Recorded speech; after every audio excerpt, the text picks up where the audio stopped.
कृष्णा, राधे राधे। मैं रेखा चौहान आपका हार्दिक स्वागत करती हूँ हमारे YouTube चैनल लक्ष्मी नारायण दासी में।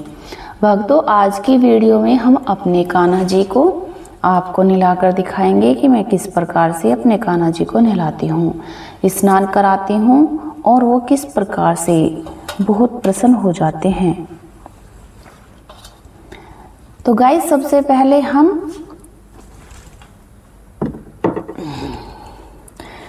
पहले हम चंदन लेंगे और अपने जो हमने पात्र लिया है, पात्र आप स्टील का भी ले सकते हो, पीतल का भी ले सकते हो। इसमें सबसे पहले सातिया बना लेंगे।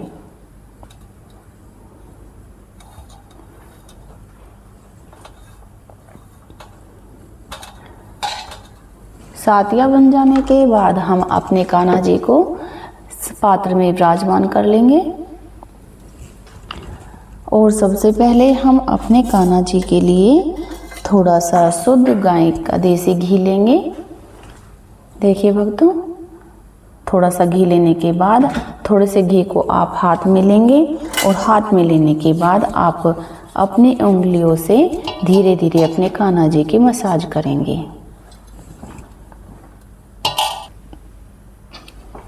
अपने कान्हा जी की आप इस प्रकार से मसाज करेंगे, अच्छे से सभी हाथ पैरों को अच्छे से मसाज कर लेंगे। कम से कम आपको ये 5 से 7 मिनट तक करना है। अपने कान्हा जी को मन में प्रार्थना करें कि अपनी आईज बंद कर लीजिए।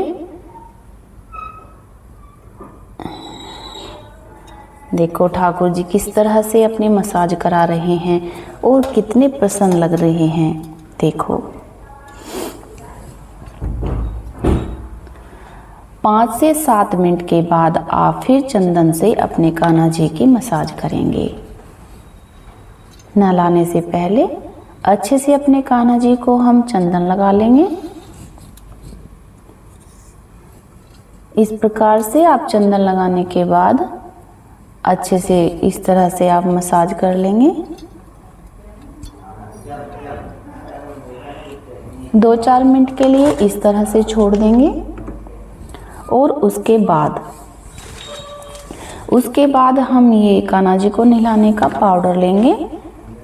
ये मार्केट में अच्छे से मिल जाता है, किसी भी शॉप पे प्राप्त हो जाता है।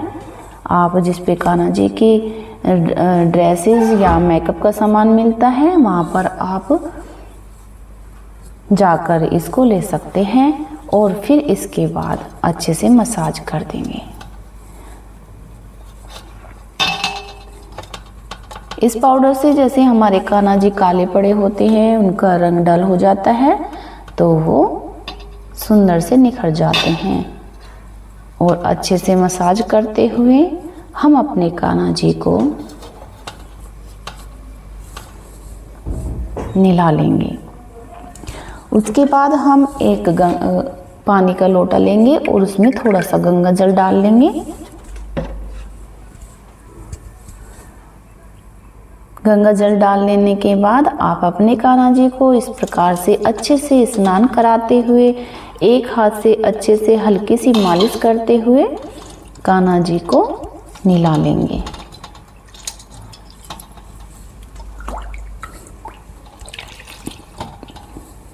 को धीरे धीरे अच्छे से अपने कान्हा जी को नहला लेना है। देखिए भक्तों, हमारे कान्हा जी नहाते हुए कितने खुश नजर आ रहे हैं।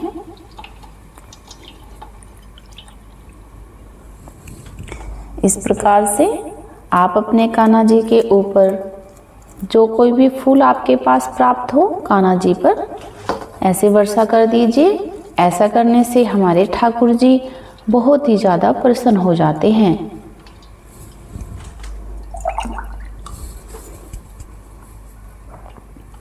ओम नमो भगवते वासुदेवाय नमः। ओम नमो भगवते वासुदेवाय नमः। ओम नमो भगवते वासुदेवाय नमः।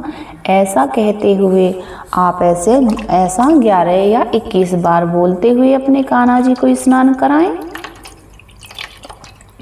देखिए भक्तों, हमारे कान्हा जी अच्छे से स्नान कर रहे हैं। देखिए कितने प्रसन्न नजर आ रहे हैं। जब कान्हा जी स्नान कर लें तो आप उनके वस्त्र को निकाल दें, गीले वस्त्र को, और उनको अच्छे से टॉवल में, छोटे से टॉवल में उनको इस प्रकार से, अपनी राधा रानी को भी हम चंदन लगाएंगे। चंदन लगा करके अच्छे से हम फेस पर मसाज कर देंगे।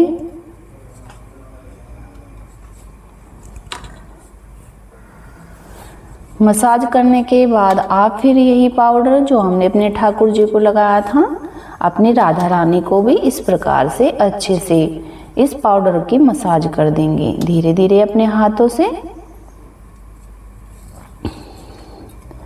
अच्छे से मसाज कर लेने के बाद अपनी राधा रानी को भी ठीक उसी प्रकार से आप स्नान करा देंगे। स्नान कराते हुए मन में आप राधा राधा या फिर कृष्णाय वासुदेवाय हरे परमात्मने प्रणतये क्लेशनाशाय गोविंदाय नमो नमः। आप कोई भी मंत्र ठाकुर जी का या राधा रानी जी का नाम जाप करते हुए अपने राधा रानी जी और घर के ठाकुर जी को स्नान कराना चाहिए। ऐसा करने से हमारे ठाकुर जी अति प्रसन्न हो जाते हैं और हमें खूब ढेर सारा आशीर्वाद प्राप्त कराते हैं। ठीक इसी प्रकार से आप अपनी राधा रानी को भी इस पात्र से बाहर निकाल लेंगे, उनके गीले वस्त्र हटा देंगे और उनको भी एक अलग टॉवल में ऐसे ढककर बिठा देंगे। अच्छे से पोंछ लेने के बाद हम उनको वस्त्र धारण कराएंगे। भक्तों, कुछ इस प्रकार से हम अपने कान्हा जी को थोड़े से नीचे के वस्त्र धारण करा देंगे और उसके बाद हम उनको पोशाक भी धारण कराएंगे। पोशाक पहनते हुए हमारे कान्हा जी बहुत नखरे करते हैं, बहुत परेशान करते हैं। जब इनको नहीं पहननी होती कोई पोशाक तो ये उसको अच्छे से पहनते ही नहीं है, ना ही वो उनके ऊपर सुंदर लगती हैं। तो इसलिए मैं फिर उनको दूसरी पोशाक धारण करा देती हूँ। मैं समझ जाती हूँ कि हमारे कान्हा जी को यह ड्रेस अच्छी नहीं लगी है।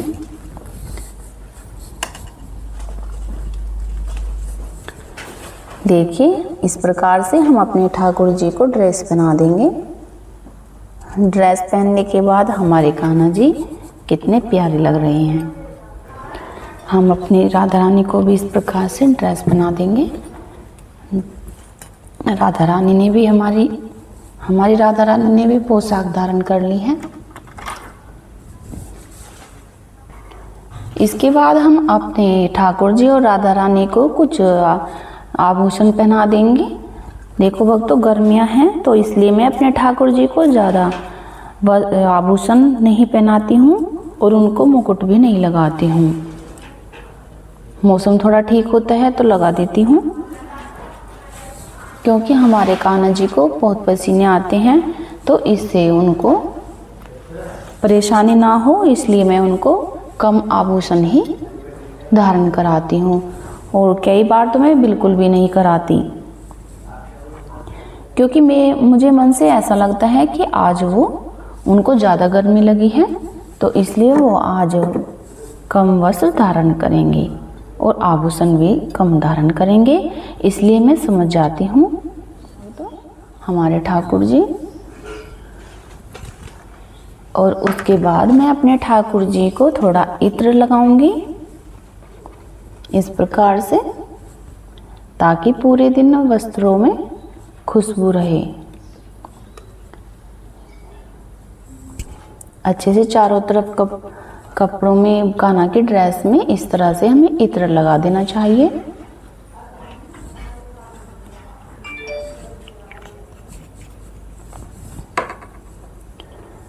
इत्र लगा देने के बाद हम अपने कान्हा जी की नज़र हमें रोज उतारनी चाहिए। हम अपने कान्हा जी की नज़र उतारेंगे। इस तरह से मोर पंख से हम 7 बार अपने ठाकुर जी की नज़र उतार देंगे। देखिए भक्तों, ठीक इस प्रकार से, इसी प्रकार हम अपनी राधा रानी की भी नज़र उतारेंगे। राधा रानी की भी हम इस प्रकार से नज़र उतार देंगे। इस तरह से अब हमारे ठाकुर जी स्नान करके बिल्कुल रेडी हो गए हैं।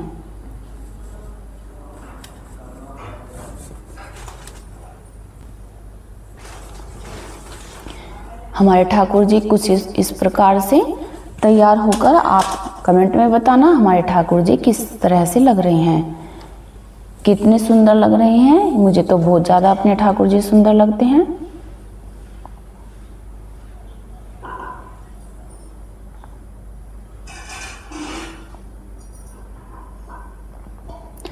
देखिए भक्तों, हमारे स्नान कराने की, अपने ठाकुर जी को स्नान कराने की विधि आपको कैसी लगी?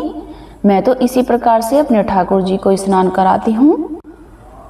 उम्मीद करती हूँ आपको हमारी वीडियो अच्छी लगी होगी। अगर आपको हमारी वीडियो अच्छी लगती है तो हमारे चैनल को सब्सक्राइब करें, लाइक करें, कमेंट करें, अपने दोस्तों में अवश्य शेयर करें और बेल आइकन दबाना ना भूलें ताकि हमारी और वीडियो की नोटिफिकेशन आपके पास सबसे पहले। कृष्णा दोस्तों, राधे राधे, धन्यवाद।